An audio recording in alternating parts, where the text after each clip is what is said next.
You ask Tiger to calculate. This deals with finding the midpoint between 2 points.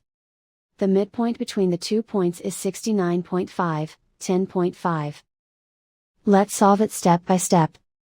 Plot the 2 points and calculate the midpoint using the formula. The coordinates of point 1 are, x1 equals 69, y1 equals 39.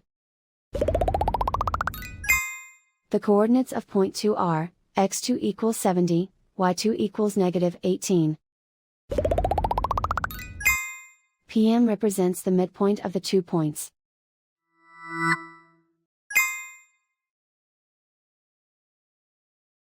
Use the x values in the midpoint formula to find the midpoints x.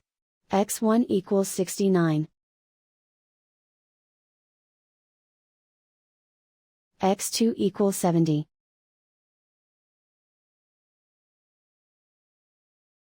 Simplify the arithmetic.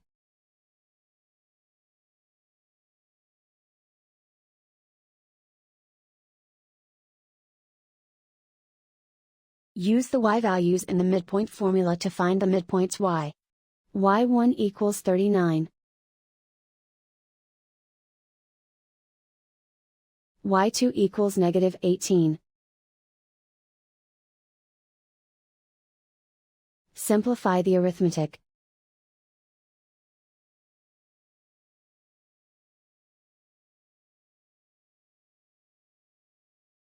And so, the midpoint is 69.5, 10.5.